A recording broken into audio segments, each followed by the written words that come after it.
Oh, oh, hi, you're here. I did not invite you. Why are you in my house? So you weren't invited to this. I don't know why you're in my house and why you think that's okay to do, but apparently you think so. Well, since you're here, I might as well just talk about Hades 2. Because this game is an experience. And it might already be Game of the Year. And it's only early access. But I won't bore you with what Hades 2 is. Because let's be fair, there is many great YouTubers out there that you can watch that probably have more to say about the game than I do. I will simply speak from the heart. I have no script anywhere. You can check my monitors. There's nothing. So, let's talk Hades 2. What is great about Hades 2? There's a lot of things. So first, what I want to do is I want to compare the things that Hades 1 did and Hades 2 did better. And then after that, I just want to go through a few subjects that really nail down why Hades 2 is so great. Let's start with comparing it though. Before we do that, did you know that 99.2% of people watching are not subscribed yet? It really breaks my heart, so if you like the channel, please consider subscribing. Alright, let's go over why Hades 2 is so much better than Hades 1, but doesn't nearly make Hades 1 look bad. Hades 1 was, in my opinion, way harder. Hades 1 was also something that felt shorter, but at the same time longer, because you were more busy with upgrading and getting stronger. And in Hades 2, you are already very strong from the beginning. The thing that really grabbed me about Hades 2 in comparison to Hades 1 is how vast and big it is, especially once you get down from the Oceanus level to the fields. The fields are so fucking big, so wide. And in Hades 1, we didn't really have a section like that. I guess you can kind of compare it to the section with Cerberus, where you would go in different dungeons with different boons to gain different abilities. But I'd argue that it's both fun. It's both really fun. Hades 1 was also a lot more bruiser based, where I see that Melanoy as a character is very ranged based, apart from the Charon Axe, but I will certainly rant about the Charon Axe. And if it's Charon Axe, I'm sorry, I'm not a native English speaker, so don't come at me. Hades 1 was just a great game, absolutely loved it. The only thing that I didn't like about Hades 1 is that it had no ending, and this is one thing that Hades 2 does again, but it's an early access, so anything might still happen. After beating Chronos, you can still go to the servers and there's other things to do, and I'm very curious to go look for myself, but for now, I am really satisfied with what I got, just beating Chronos. So basically, why Hades 2 is truly better than Hades 1, as I said, it's way more open, it's a different style, even though it's the same style, and builds just work very differently. There's also other ways to upgrade stuff as compared to Hades 1. In Hades 1, it was very straightforward, extremely straightforward. And in Hades 2, you have to do a little more research, or just read a little bit more to know exactly how to get a step further. And I love it. I love when a game is challenging me. I love when a game is telling me to go look out for stuff. And that's what Hades 2 is doing constantly. You have the collecting of resources with a pickaxe or a shovel, or you can fish, you can have a pet, you can have a damn pet. Now that's the thing that truly makes Hades 2 better than Hades 1. You can have a pet frog! Where can you have a pet frog? I once killed a frog when I was 12, but that's a story for another time.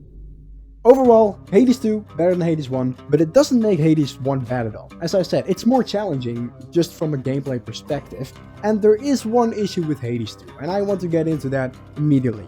So, now let's talk about the cons of Hades 2. It's still an early access. That's about the only con. You could say it has no ending, but that's also tied to the fact that it's early access. The fact that this game is early access makes it so that you are constantly trying to excuse things, but it's not a bad early access. In fact, it might be the best early access I've ever seen. Fuck you. So, this game being an early access, what problems does it bring with it? Well, as I said, it has no ending, but another very important factor is that the game is just not very balanced. There is builds that are way stronger than others. And of course, when you're just trying to beat Kronos, you are going to defeat him as fast as you can. And if that means you have to pick up the axe and start spinning around like you're fucking Garen from League of Legends, then that's what you'll do. And that's what I did, and now I kind of feel bad about it, because there is so many other builds I could have gone for. I think, because in Hades 1 I liked the fists, I think that personally I would have loved the Sister Blades way better, but because the Karen Axe was just so OP, especially with the build I also showed in my last video, that's the reason why I will just pick the Karen Axe any day. And that's the thing with this being an early access, there is some builds that are just too strong. So that'll just mean that you're not going to experience everything. Which is sad, yeah, I don't like that that happens. But as I said, it's very excusable. And it doesn't really bring down the game too much. It's still a challenge. I still had to do this little Megalovania dodging thing with beating Kronos. And I still had to sweat a little bit to get past him. It's not like it makes the game very easy. It just makes the game easier. And yeah, it has its cons, but it also has its pros. But that's about the only problems I have with the game. So let's get into the good stuff. First up, the art style. Ooh, I love art style and graphics. You guys know I love art styles and graphics when they are executed rightly, when they are perfectly coordinated. And this game has this perfect grittiness, but also colorfulness to it that just attracts so many different types of players. A lot of people are saying, oh, but these characters are all just hot and that's it. But I don't really look at it that way. The characters are kind of represented mythologically, which makes sense since the game is based on Greek mythology. And honestly, I have no problem with any design. There is a lot of representation, which some gamers called out as being the same thing as Overwatch making Soldier homosexual out of nowhere. I wouldn't compare those two things. I think it's great that a game like Hades takes a mythological story and kind of represents it in a way that fits with the culture today. And also, there's channels like these that are complaining about some gods having darker skin. In Hades 1, they also had that. But to those people, you do know where Greece is laying, right? It's very close to Turkey and Israel, and if you cross one sea, you're already in Africa. So it's not illogical at all. It's not even that weird of a thing. People complaining about Hades 2 really just want to complain about something. Please don't support those people. Please don't take anything they say too hard. And don't even leave a comment, because that's just gonna get them more engagement. YouTubers like these just thrive off of discourse, and that's what they do. But yeah, no, the art style is amazing. All these characters look great in their own respective ways. They're all lovable or annoying, depending on what you think. But that was the same in Hades 1 as well. So it's something that we expected to be good, but damn, does it taste good when you get back into it. Next is the soundtrack. And by the way, if you've been following my channel, you know that I love the second boss fights songs. One of them is being called Coral Crown, and they're on Spotify now. So I am very happy. I am so incredibly happy. The soundtrack of this game is so good. It is intense, but it's also epic. It's also calming at many times, and it can even be a little bit funny. There are some soundtracks that are reused from Hades 1 that they reuse in Hades 2, which I honestly have no problem with, because it absolutely slaps. And yeah, it's a roguelite, so you're gonna be playing a lot of rounds, but they've created the music in a way just like Skyrim did or Oblivion did way back when, where you can listen to the soundtrack for hours, not really get annoyed to it. It has this perfect build up and build off in the soundtrack, which makes you, well, basically not really glaze too much over it, but when you really sit down and listen to the soundtrack, you really appreciate it. And as I said, the boss fight music in this game is so good. It has no right being this good, but it's this good. So yeah, no, that's one of the most amazing things about this game. Not nearly enough people talk about this game's soundtrack. I think mainly because everything around it is so good. that you kind of glaze over the fact that the soundtrack is there. It just supports the whole package because the whole package is good. Then there's the narrative, and the narrative had me actually like pumping up my fist and cheering when I finally saw Zagreus appear in one of the cutscenes. Hello, Hades. Zagreus! And the rest of the gang, but Zagreus! And so many callbacks to Hades 1, but also just overall to the Greek mythology. And it's so cool.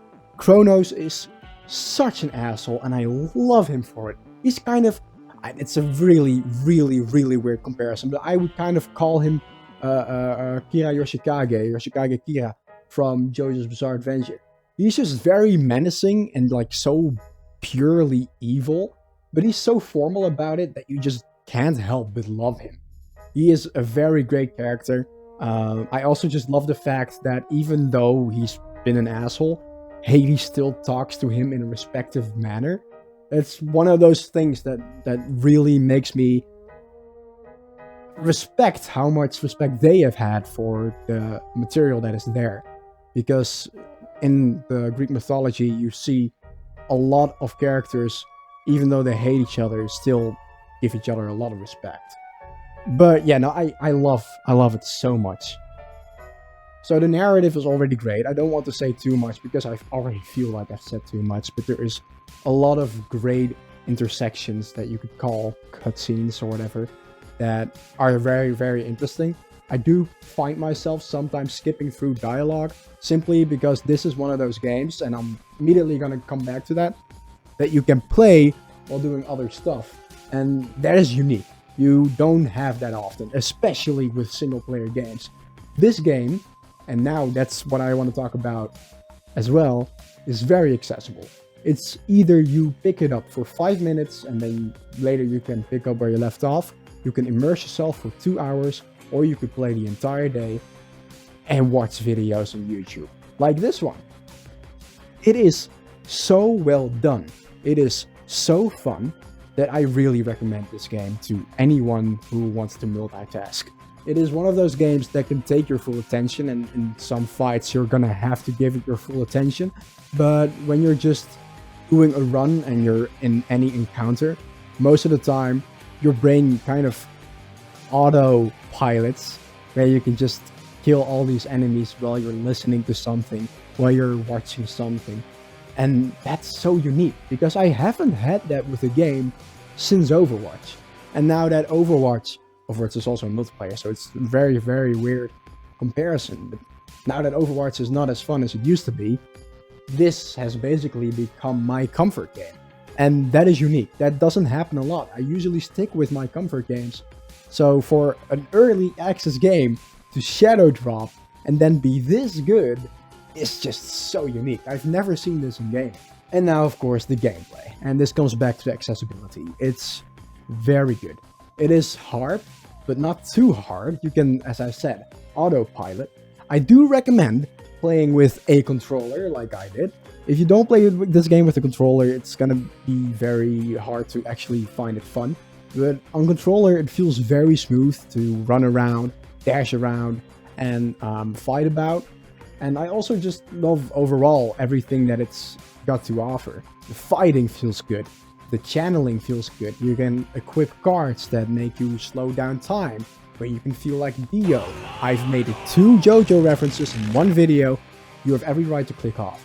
There is so much love put into just the gameplay that only that would have been enough. Only if the gameplay was good, it would have been enough. But all this around it makes it so fucking great.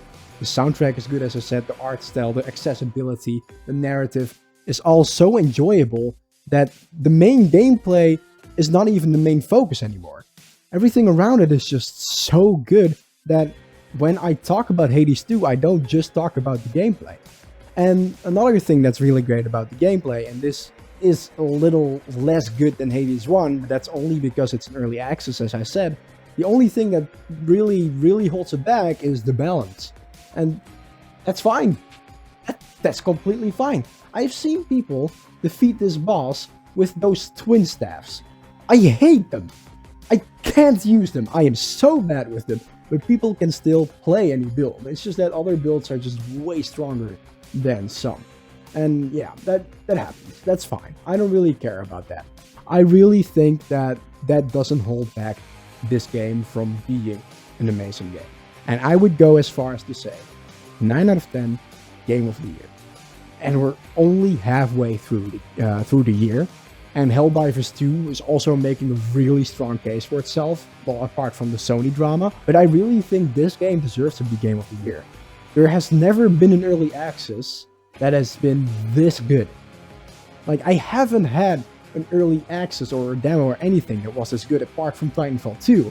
And Titanfall 2 is like my favorite game of all time. So this game might just get in my top 10 all-time favorite games, and that's saying something. So basically, love the game. Everything is amazing. It's a good challenge, but it's also very accessible. The gameplay is good. The narrative is amazing. The soundtrack is so good, and I want everything on Spotify, not just the 2 soundtracks from the second boss fight. And the regions are amazing, and whoa, I could go on for hours if I wanted to. But I don't think you have that time, so I'll respect your time. If you want to respect my time, make sure to give this a subscribe and a like, since I work very hard on this video. And if you want to try out the game yourself, it's only 30 bucks in Steam. Only 30 bucks. That's refreshing, isn't it? Not an 80-buck title. Nope. Just 30 bucks without bugs. Unlike Helldivers. No, but seriously, thank you for the support for the last few videos. This one is a little different than usual, and if this is the format that you like better, make sure to say so, because I kind of liked setting this up. Alright, thank you very much. See you in the next video. Let me know what you think of Hades 2 in the comments down below. It's over there. And also, check out these recommended videos. They're so cool. Just like Chris Pratt in the Mario movie. That's a callback. Alright, see ya. Bye.